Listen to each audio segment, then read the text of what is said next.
Assalamualaikum warahmatullahi wabarakatuh. Bapak, Ibu, saudara-saudara sebangsa setanah air, pagi tadi saya telah memimpin rapat terbatas secara virtual tentang Undang-Undang Cipta Kerja bersama jajaran pemerintah dan para gubernur. Dalam undang-undang tersebut terdapat 11 klaster yang secara umum bertujuan untuk melakukan reformasi struktural dan mempercepat transformasi ekonomi. Adapun klaster tersebut adalah urusan penyederhanaan perizinan, urusan persyaratan investasi, urusan ketenagakerjaan, urusan pengadaan lahan, urusan kemudahan berusaha, urusan dukungan riset dan inovasi, urusan administrasi pemerintahan, urusan pengenaan sanksi, urusan kemudahan pemberdayaan dan perlindungan UMKM, urusan investasi dan proyek pemerintah, serta urusan kawasan ekonomi. Dalam rapat terbatas tersebut, saya tegaskan mengapa kita membutuhkan Undang-Undang Cipta Kerja.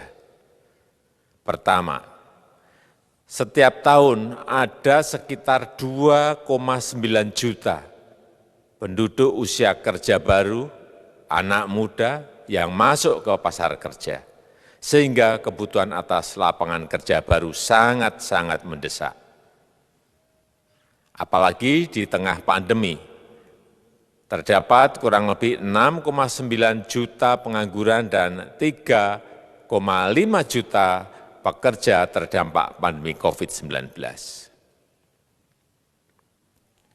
Dan sebanyak 87% dari total penduduk bekerja memiliki tingkat pendidikan setingkat SMA ke bawah, di mana 39% berpendidikan sekolah dasar, sehingga perlu mendorong penciptaan lapangan kerja baru, khususnya di sektor padat karya. Jadi, Undang-Undang Cipta Kerja bertujuan untuk menyediakan lapangan kerja sebanyak-banyaknya bagi para pencari kerja serta para pengangguran. Kedua, dengan Undang-Undang Cipta Kerja akan memudahkan masyarakat, khususnya usaha mikro kecil, untuk membuka usaha baru. Regulasi yang tumpang tindih dan prosedur yang rumit dipangkas. Perizinan usaha untuk usaha mikro kecil UMK tidak diperlukan lagi, hanya pendaftaran saja. Sangat simpel. Pembentukan PT atau perseroan terbatas juga dipermudah. Tidak ada lagi pembatasan modal minimum. Pembentukan koperasi juga dipermudah. Jumlahnya hanya 9 orang saja. Koperasi sudah bisa dibentuk. Kita harapkan akan semakin banyak koperasi-koperasi di tanah air. UMK, usaha mikro kecil yang bergerak di sektor makanan dan minuman, sertifikasi halalnya dibiayai pemerintah, artinya gratis. Izin kapal nelayan penangkap ikan misalnya, hanya ke unit kerja Kementerian KKP saja.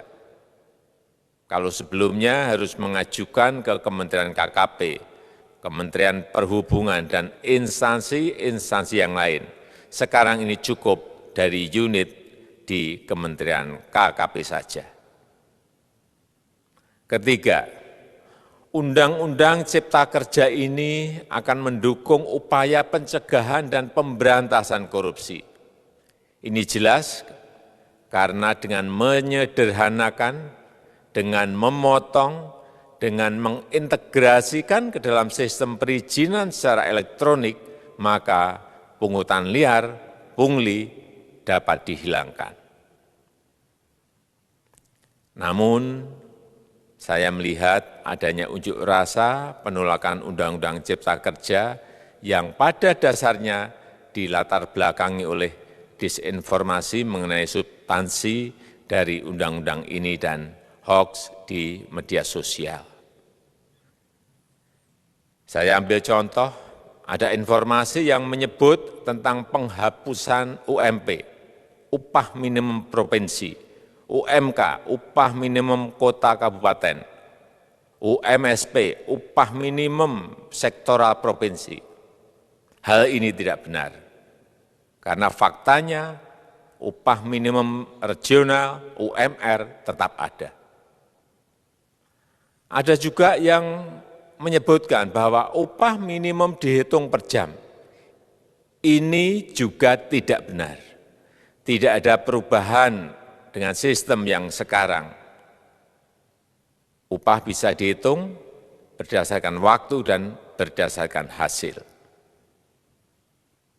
Kemudian adanya kabar yang menyebutkan bahwa semua cuti sakit, cuti kawinan, cuti khitanan, cuti baptis, cuti kematian, cuti melahirkan, dihapuskan.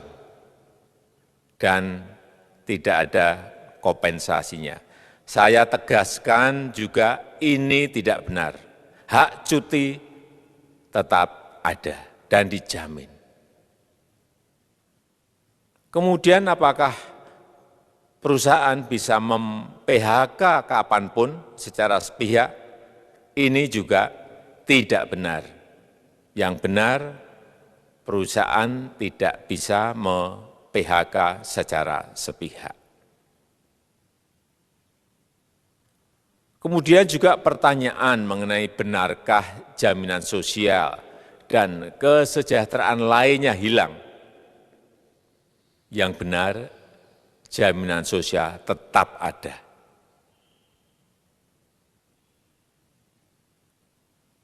Yang juga sering diberitakan tidak benar adalah mengenai dihapusnya AMDAL, analisis mengenai dampak lingkungan. Itu juga tidak benar. AMDAL tetap ada. Bagi industri besar harus studi AMDAL yang ketat. Tetapi bagi UMKM lebih ditekankan pada pendampingan dan pengawasan.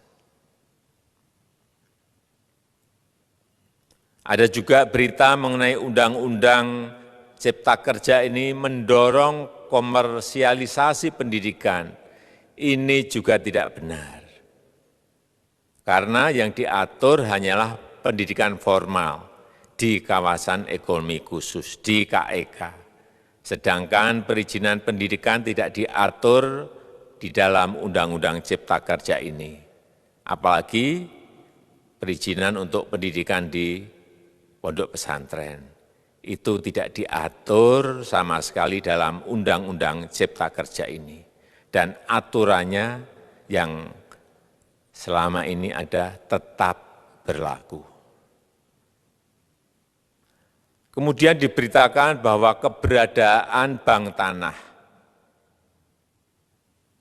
Bank tanah ini diperlukan untuk menjamin kepentingan umum, kepentingan sosial, kepentingan pembangunan nasional, pemerataan ekonomi, dan konsolidasi lahan serta reforma agraria. Ini sangat penting untuk menjamin akses masyarakat terhadap kepemilikan tanah, kepemilikan lahan, dan kita selama ini tidak memiliki bank tanah.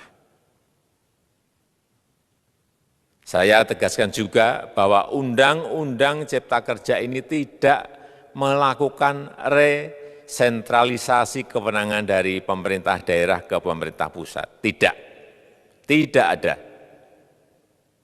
Perizinan berusaha dan pengawasannya tetap dilakukan oleh pemerintah daerah sesuai dengan NSPK. norma, standar, prosedur, dan kriteria yang ditetapkan pemerintah pusat. Ini agar dapat tercipta standar pelayanan yang baik di seluruh daerah, dan penetapan NSPK ini dapat nanti akan diatur di dalam PP atau peraturan pemerintah. Selain itu, kewenangan perizinan untuk non-perizinan berusaha tetap ada di Pemda, sehingga tidak ada perubahan. Bahkan kita melakukan penyederhanaan, melakukan standarisasi jenis dan prosedur berusaha di daerah. Dan perizinan berusaha di daerah diberikan batas waktu. Ini yang penting di sini. Jadi ada service level of agreement. Permohonan perizinan dianggap disetujui bila batas waktu telah terlewati. Saya perlu tegaskan pula bahwa Undang-Undang Cipta Kerja ini memerlukan banyak sekali peraturan pemerintah atau PP dan peraturan presiden atau Perpres. Jadi setelah ini akan muncul PP dan Perpres yang akan kita selesaikan paling lambat 3 bulan setelah diundangkan. Kita pemerintah membuka dan mengundang masukan-masukan dari masyarakat dan masih terbuka usulan-usulan dan masukan dari daerah-daerah.